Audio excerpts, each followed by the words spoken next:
Hey there, welcome back to another video. This time around, it is my review of the 2025 action film, A Working Man. This is the latest Jason Statham action film. And action-wise, it's not too bad. There's some good action sequences in this. So I think it delivers on that front for the most part. But when it comes to pretty much everything else, it's just more of the same.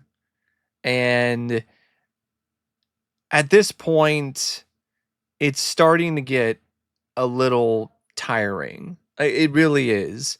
It's the same battered, beat up old vehicle with Jason Statham in the driver's seat, and you've been on this ride for decades now, and I'm not quite to the point where I want to get off, but I am to the point where I'm like, all right, if we're not gonna switch things up anytime soon, I think I don't think I'm gonna willingly be excited about going on this ride again. Now, before I get around to sharing more of my thoughts on A Working Man, I would like to give a special shout out to the Test 69 Spartan for requesting this video. And if there is another film, TV show, or topic that you would like to see me discuss in the future, feel free to donate to either my PayPal, my Patreon, or my Cash App. The link to all three is in the video description down below, and I will try to get your request as soon as I possibly can.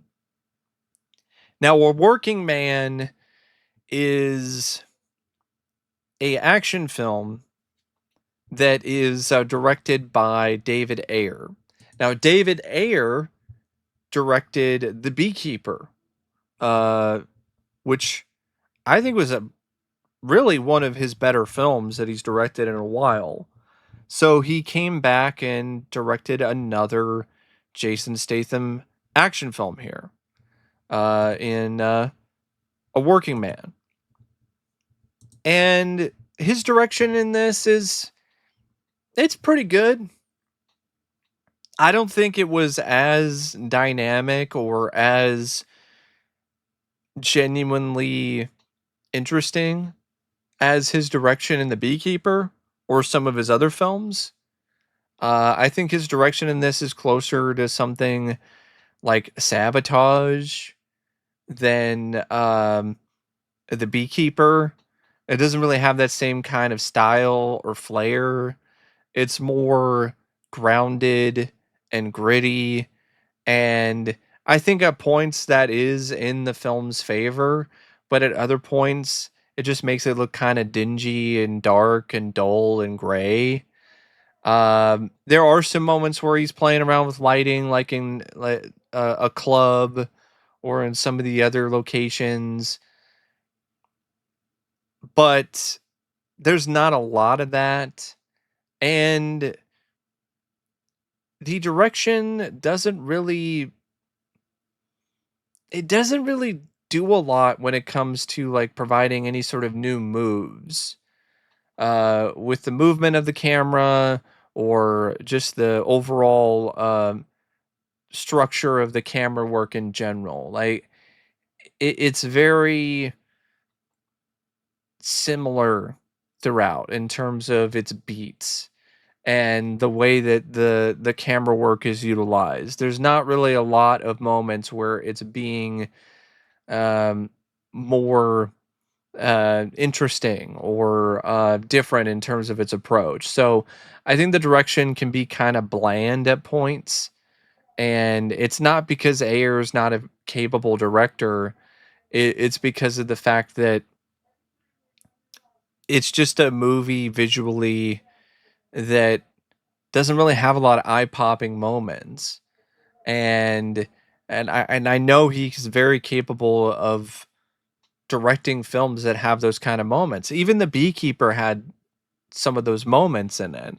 And there really was nothing in this visually and directing wise where I was like, wow, like that was a really nice looking shot.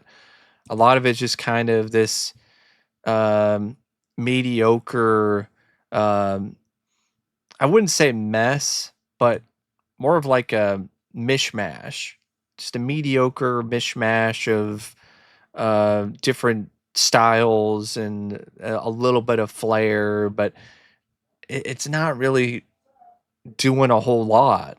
It just seems like it's doing the bare minimum and not much more than that. So I would probably say it's one of Ayer's least impressive films directing wise. But because he's such a capable director, it still turns out to be an okay job. But it's not anything more than average. Now, the film is written by Sylvester Stallone and David Ayer. I don't know how much of this script is really Stallone's. Um, I'm hoping it's not a lot because Sly is a much better writer than whatever this is, and whatever Homefront was. It seems like when Stallone gets involved and writes a film for Statham, it's some of Stallone's worst work as a writer. I don't know what that particular pairing does to Stallone. I don't know what it does to his brain. I have no idea, but this is now the second film that he was involved with writing with Statham that features some particularly weak writing. David Ayer was also involved with the script too, and I don't know how much of the script he was involved with. It's based on a book called Levon's Trade by Chuck Dixon. The story for a working man is the same story you've seen in countless other action films, whether it's action films that have come out in theaters or action films that have gone direct to streaming or direct to video. This is a plot that's very tired and very much an old hat at this particular point in time. And the plot deals with this guy named Levon Cade, who is an ex-Royal Marine Commando who is retired and he's out of the military and he's working as a construction worker. And the daughter of his boss at the construction company winds up getting kidnapped by these human traffickers, and then he decides to come out of retirement to track her down and save her. It's the same plot essentially as Rambo 5, which is crazy to me that Stallone is involved with co-writing this, and he already did Rambo 5. And it's like almost the exact same plot. It's a better movie than Rambo 5, but the plot is almost identical in terms of somebody getting kidnapped by human traffickers and then some old vet having to come out of retirement to save them. And the daughter is a girl named Jenny. So this girl Jenny, she winds up getting kidnapped by these human traffickers, and now Levon uses his skills, his very particular set of skills, to track her down. And the movie has him working with his friends, his colleagues, former vets, getting information from them, getting their encouragement, also getting some weapons from them, and him figuring out who he needs to target, who he needs to find in order to find this girl. And so eventually he winds up connecting the Russian mafia to all of this. And so now he's picking off different Russian mafia guys and mafia bosses. And now he's being targeted by the Russian mob while he's trying to do all of this, trying to find the daughter. It's a race against time because the daughter is potentially going to get killed at a certain point later on in the story, after she's considered to be useless to this rich guy who wanted to have his way with her, but she bit his face off, or not really his entire face, but bit his face, bit his cheek apart, and he had to get a bunch of stitches, and so he's pissed. So he wants her dead, but then he changes his mind later for the convenience of the plot, and of course Statham, he uses his set of skills with a rifle, with knives, and with his fists to infiltrate the Russian mafia and the local drug trade, to pinpoint where this girl is, finds her, saves her, and that's it.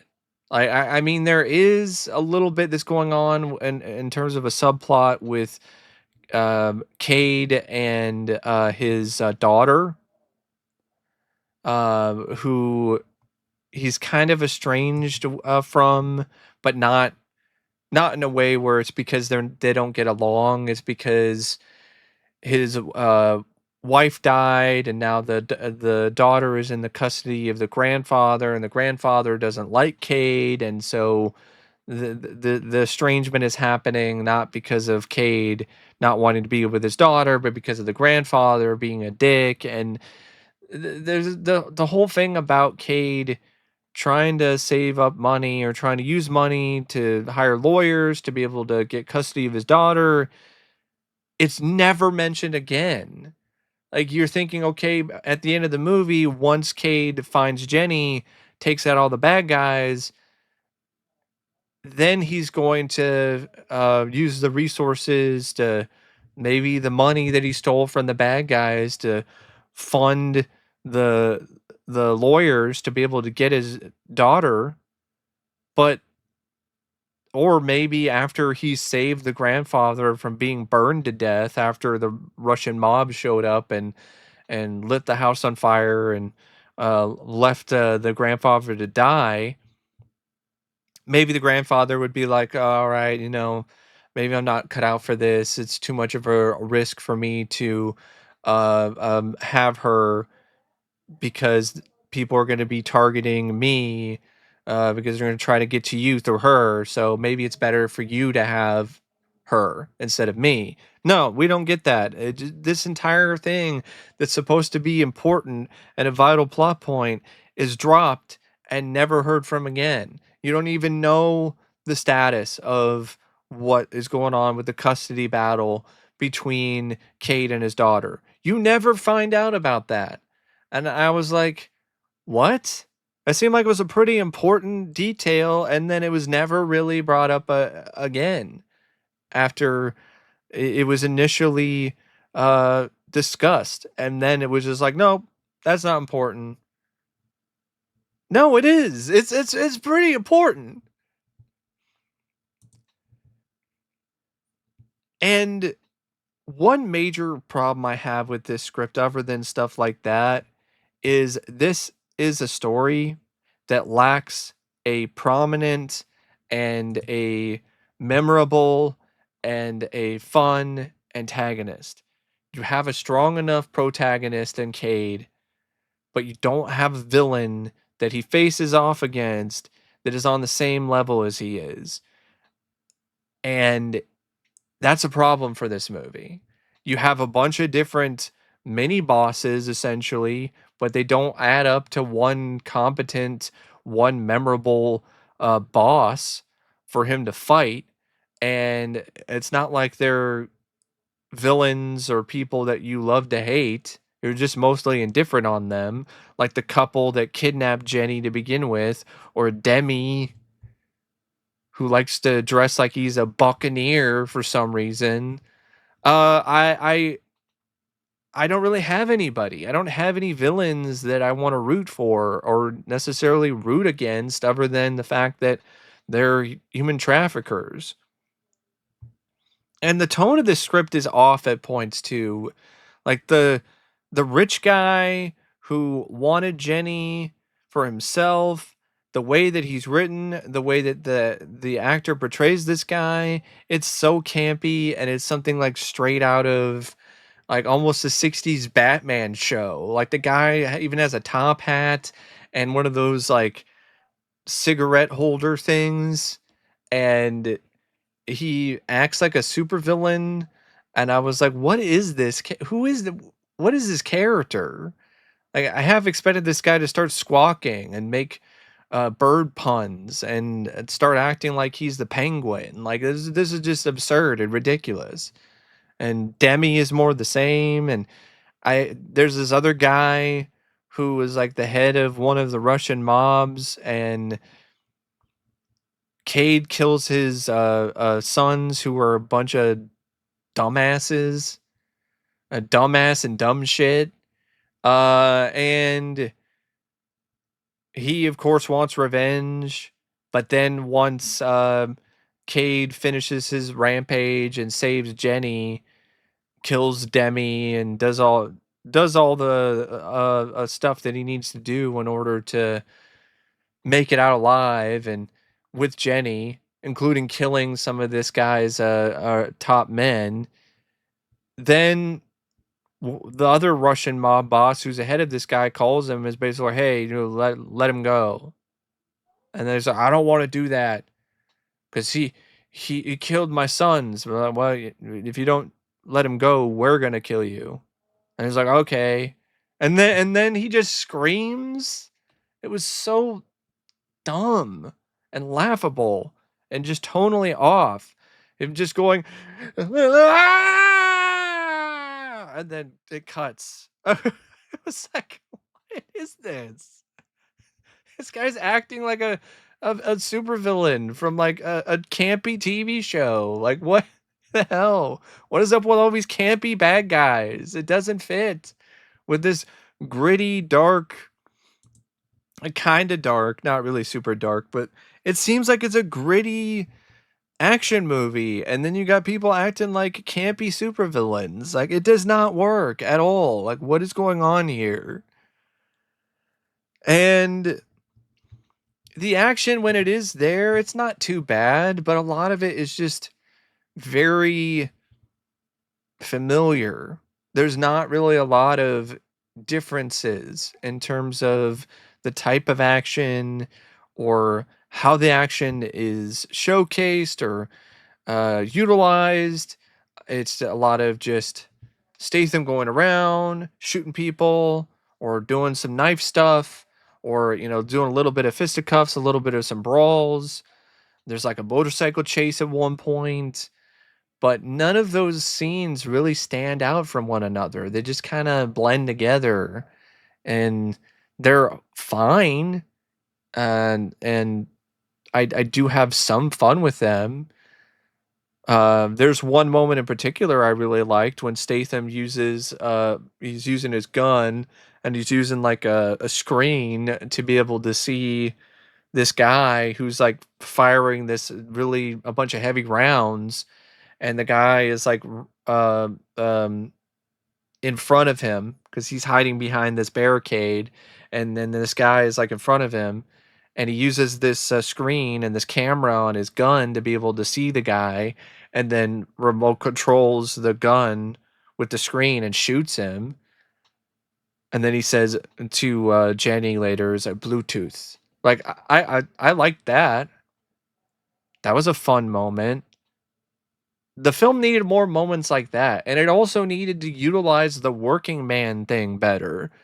The poster has him with a sledgehammer, and he doesn't even use it except to hit a pipe to get Jenny out of her bonds because she's handcuffed to a pipe. And he just uses the sledgehammer to hit the pipe, and that's it. Just use the sledgehammer in a fight. You're thinking, oh, he's going to use the sledgehammer and put Triple H to shame. No, he doesn't. And he doesn't really use a lot of the tools of the trade of a construction worker. There's a little fight early on in the movie at the construction site where he throws some concrete on a guy and hits some guy with some nails, but that's it. He hits a guy with a hammer at some point in the movie. You're thinking, okay, working man, he's going to use the table saw. He's going to use they're going to use all these different tools that construction guys use. No. He's going to use a shovel. No. Like, just uses a gun and a knife and his fists. So that was a missed opportunity, if you ask me. And there's some other characters in this that just feel like they're thrown in there and not necessary.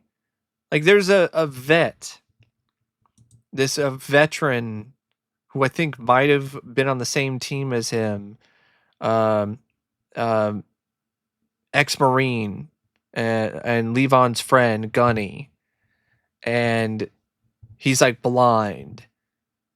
And I guess he's there for the safe house, so then his daughter will have a place to go while um, Levon's going around on this killing spree trying to find Jenny. But he could have just had his own cabin in the woods somewhere that nobody other than him knew about. Like, doesn't need to have this other guy. He didn't do anything anyway other than give him some weapons later on. The advice that he gave him wasn't really helpful and wasn't really much of anything. It was just him basically confirming the decisions that Cade was already planning on making. So I definitely felt that character was pretty useless.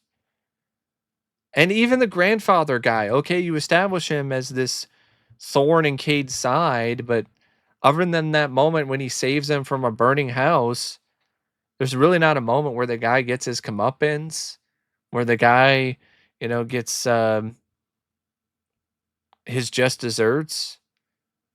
Could have done that in terms of Cade winning custody of his daughter, Mary, but no, that's not what happens because the script doesn't do anything with that. I did like how the script handled Jenny, though. I liked her character. I liked her attitude, especially when she escapes with Cade at the end and flips off everybody.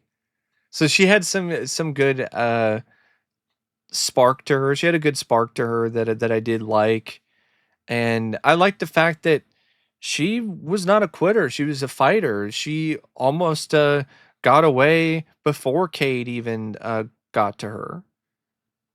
If it wasn't for the cops who were dirty, which that is another thing that I did like about this script, by the way, is that how far the corruption goes when it comes to this trafficking stuff and how the cops are also in on it and you can't trust the cops. It's not just the Russian mob and these biker gangs. It's also the cops. I like that. And they had this whole sort of you can't trust anybody kind of thing. So the only people that are actually going to get shit done and are actually going to save this girl are people like Cade, who go rogue and use their skills that they've obtained over the years to find this missing girl. But yeah, I definitely feel this script could have been a lot better. A lot better.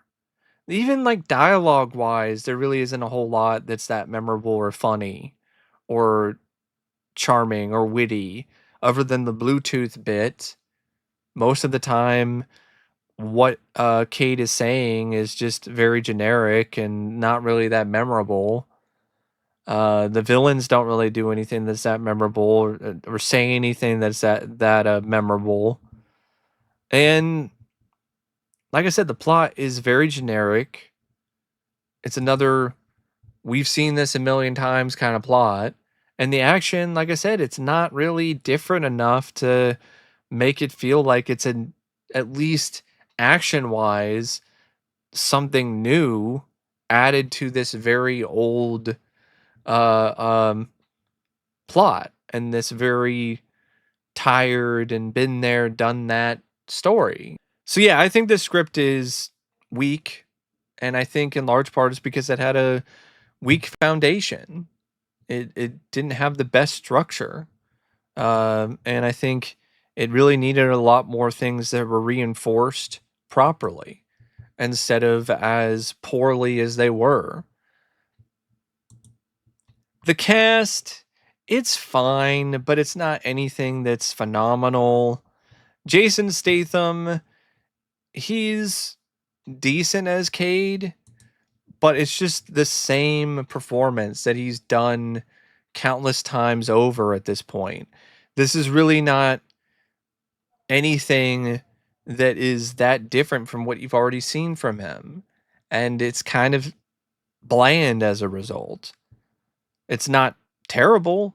He still looks the part when it comes to a guy kicking ass and taking names, but at this point in his career, I want to see something different from him. I want to see him try something new. I want to see what Statham could potentially do with something more dramatic. I want to see what Statham can do with a different genre other than just a straight up action movie. And I want to see Statham do something that's beyond just the usual. And that's what his performance is in this. It's just the usual for him. Jason Flemyng as the captain of the Russian mafia, Wolo. He was all right, but he was in it for like maybe 5 minutes. Merab Naninze as Yuri. I thought he was pretty terrible, pretty bad performance, pretty forgettable, lame. Um, Maximilian Osinski as Dmitry Unodimi. He also sucked. Yeah, I think Yuri was the guy who was like screaming over the phone, I think. I'm not entirely sure though. It could have been a different guy. Um Arianna Rivas I liked as Jenny. I liked her spunk, I liked her fire, I liked her charisma. Michael Peña's fine as her father, Joe. Same thing goes for Noemi Gonzalez as Carla, her mother. David Harbour as Gunny, just getting another paycheck as Levon's friend. You have Emmett J. Scanlan as Viper and Eve Mauro as Artemis. Those two were dumb. Not intimidating at all. They didn't really have great chemistry either. So they weren't like a fun pair. And I'm trying to look at anyone else here. Like even like the actress who was playing Mary, Levon's daughter, her performance was just kind of off for me as well. So other than like Arianna Rivas and Jason Flemyng for like 5 minutes and Jason Statham just doing his usual normal average tough guy performance, there really isn't anyone else in this cast that stands out. The cinematography by Shaun White, it's fine, it's okay, it's decent. There's some all right looking shots here and there, but it also kind of looks similar to the direction in terms of how dark and dingy and bland some of the shots are. The editing by Fred Raskin, it's not something that makes me rage, but it's not something that makes me want to rave about it either. It's another aspect of this film that is just very run of the mill. The music by Jared Michael Fry, that's another thing about the film that's just kind of there. And it's just one of those movies where you watch it once, you get some action out of it, you get a little bit of enjoyment, but that's really about it. I can say that it's a little bit of a letdown. Not a giant letdown by any means, but it's a little bit considering that it's just a time waster at best. But yeah, that's my thoughts on A Working Man. And as always, thanks for watching and I'll see you later. See ya.